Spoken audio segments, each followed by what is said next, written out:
know, my name is Rabbi Greg Marx. It is an honor and a privilege to be back on this pulpit. I will tell you, among all the places I can imagine myself, I feel more at home here. Lori said, "Are you anxious?" I said, "No, I love it. I get to talk. You have to listen." It's a good place to be, and I want to take a moment and thank Rabbi Bonder. I want to thank all of my colleagues for welcoming me here up on the pulpit. It is truly an honor. I'm going to tell you my sermon topic so you understand where I'm going this afternoon. My sermon topic is called Life is an Unfinished Journey. When I look at the faces of those who have lost their lives in Israel, I cannot help but think of all those who yearned to do so many things and had so many plans to accomplish. My heart aches for those who have lost their lives in Israel and who have dreamed of doing and experiencing so much. Eden Yerushalmi wanted to travel. Hirsch Goldberg, Poland, dream of starting a soccer program to bring Israeli and Palestinian children together. He believed, like many of those at the music festival, in building programs to bring Arabs and Jews together.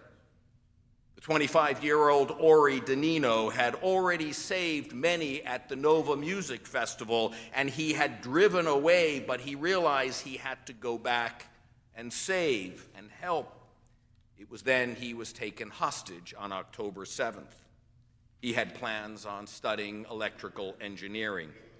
He was known for his ambition, his love of people, and was beloved by all. He loved nature and was reported to be very handy, a unique skill for a Jew.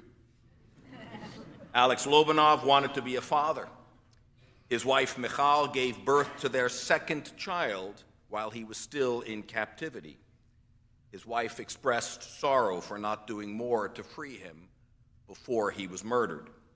She said, "I'm sorry for not succeeding in bringing you back. I'm sorry for letting you go to that accursed party. I should have insisted you stay home and not go. I'm sorry I didn't insist, and I'm sorry I didn't manage to bring you back alive." I cannot help but think of these unfinished lives, loves that were unrealized, trips never taken, Jewish children never brought into this world, never celebrated times with family and friends. So let me talk for a moment, not just about the pain of dying, but the pain of dying with tasks undone. I want to take a moment and think about life as an unfinished journey. No matter how old we are, when we die, where we die, there's always more to do. Another walk with a loved one, a smile across a dinner table, a joke shared, a sunset to enjoy.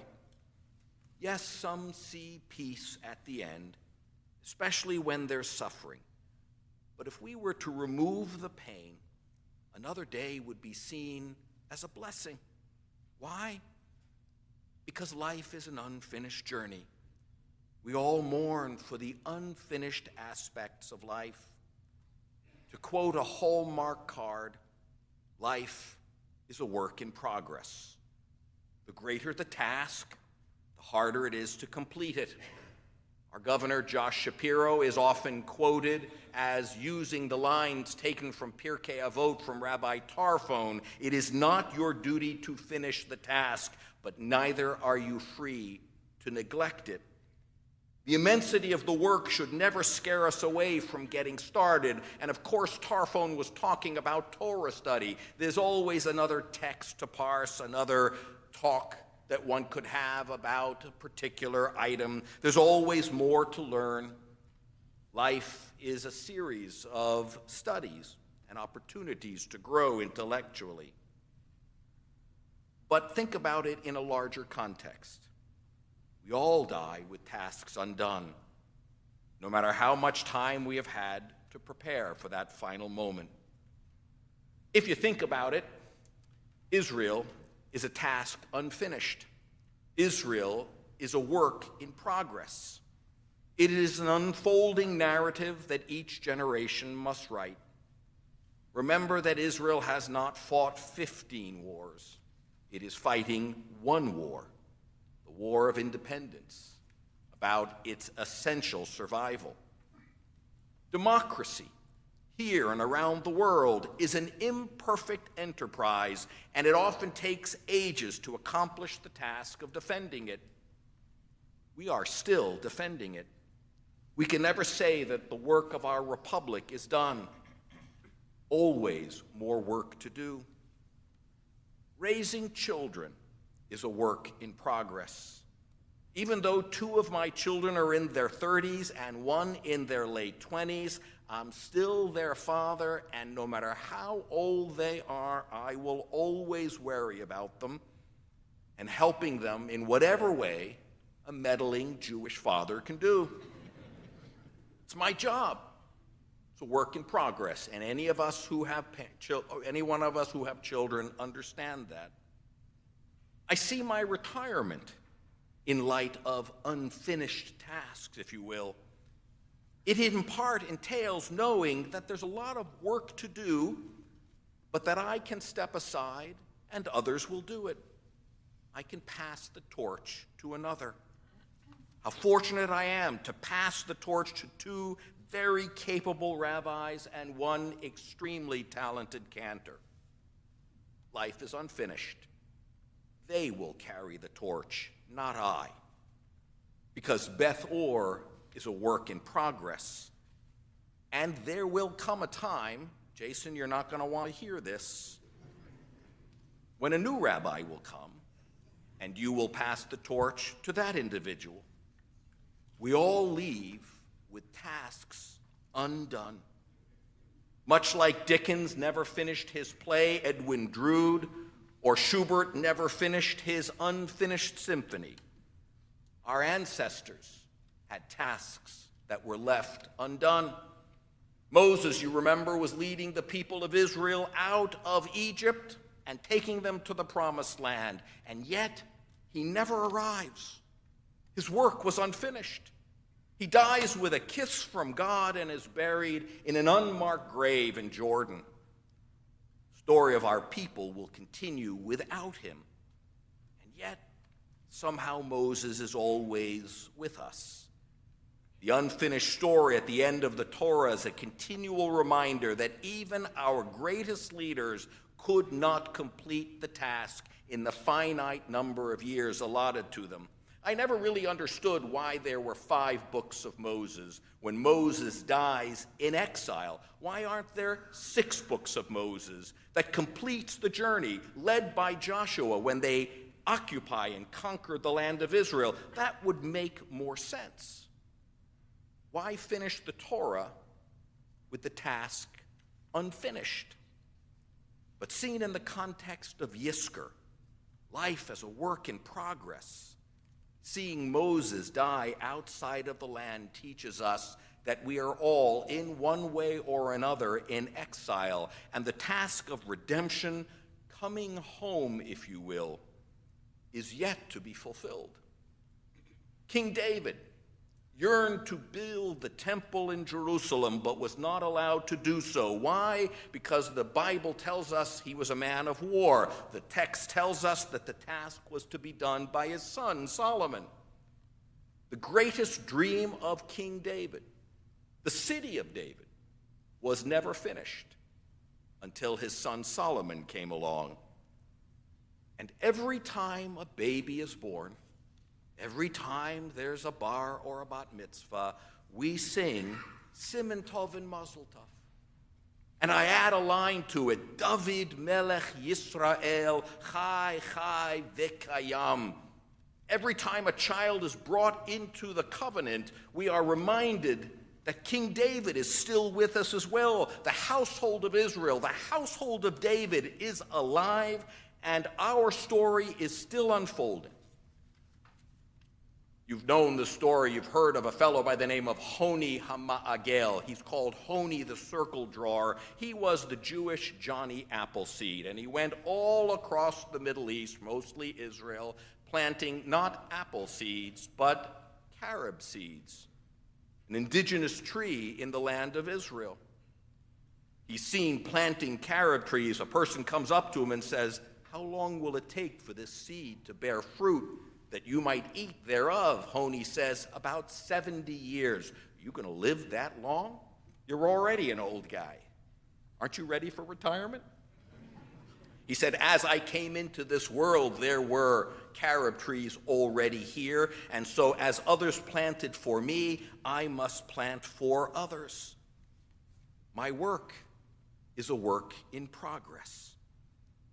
What is unique, my friends, about Judaism is our march forward while honoring the past. One of my teachers taught me, the inner life force of Judaism has always consisted in building further on existing foundations. We're always building on the accomplishments of those who came before us. How right it is. In physics, Einstein relied on Newton. Nikola Tesla, who introduced alternating current, built upon the accomplishments of Edison's direct current. Every advancement in science and technology, in one way or another, is built upon the accomplishments of those who came before it and were unable to complete their task. Each one of our loved ones that we are here to memorialize now died with tasks undone. Even if they put all their affairs in order before their passings, their lives were bigger than the breadth of their years. Every one of them were on a journey of the soul, if you will. Every one of them died with tasks that were sacred to them left undone. Their passions transferred to others. Today, we honor not just their lives, but meditate on their journeys. We honor our lost loved ones not just by saying a prayer or placing a stone upon their grave, but by thinking about the great and little deeds of their lives and seeing and understanding and appreciating that their tasks were unfulfilled and that our task is to fulfill it.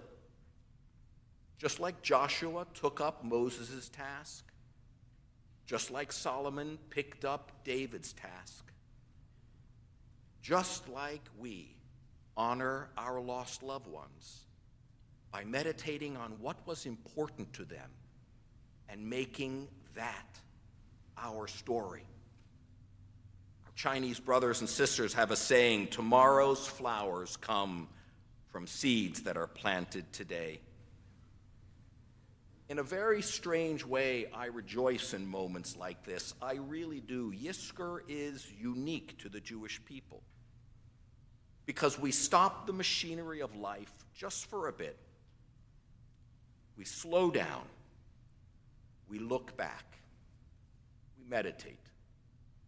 Not so that we can go backwards, but so that we can go forward with the lessons and the blessings of those who preceded us. L'dor vador, from generation to generation, is not just a catchy, simple phrase. It is the secret to our immortality. Implied in that little sentence is that the blessings we receive from those who came before us are now mine. And that when my time comes, I will pass those tasks, those blessings, those responsibilities to the yet unborn. It is the greatest honor to carry that burden. To dismiss it, to ignore it, disrespects those who once carried it. Our task is to carry the precious legacy into the future. There are those who might say it's too much work, but know this. When we pass the mourning of our parents, our grandparents, our spouses, God forbid, even our children, the lost lives of the Israelis in this gruesome war, we think not only of the holes in our hearts, but we grieve for their unfinished lives. We mourn for what should have been, what could have been. The heaviest burden in life is to have no burden to carry. I am blessed with the sadness and the memories of my father who died in 1975. Lori is blessed with the grief of her lost parents and her brother. But they speak to us in sacred moments like this, and they whisper in our ears, remember us, carry our lessons, remember our loves, take our life and the work therein and move it forward. And in so doing, you keep us alive. If we are in this room, we're all here to remember someone and to give expression to that empty feeling in our hearts. Take those unfinished tasks and carry them forward. For some, the task may be about keeping Jewish traditions. Our grandmothers lit Shabbat candles. She passed that flame to you. If our grandfathers lifted up Kiddush and recited the blessings in that accent of the old world, say the blessings and teach them to your children. And for others, it might be the exact opposite. For others, we might remember our grandparents for their critical thinking and say, just because we did it this way doesn't mean it has to be done this way now. I know families that stay together, that call each other on a regular basis because it's important to a deceased parent. So many times I've heard a parent say to a child, be good to your sister, be kind to your brother, and they do. And in so doing, they're not just being a mensch, they're honoring their family and the unfinished work of creating that family. As we're about to begin Yizkor, remember your parents, your grandparents, your husbands, your wives. We all honor those who we've lost in this past year. Give yourself permission to cry, but then task yourself and remember what they would whisper in our ears. Remember me for this. Carry on my truth. Fulfill my dream. Love my family. Be a proud Jew. Vote. Defend the household of Israel and the state of Israel. The sadness of life, my friends, is that each of us will die. None of us will get out of this alive. There's no escaping that. But our immortality lies not in our souls residing in heaven, but in others picking up the mantle that is passed to us and lovingly, respectfully, and hopefully carrying it forward. By so doing, we keep our loved ones alive, and the miracle is, therein we find comfort. Good Yontif.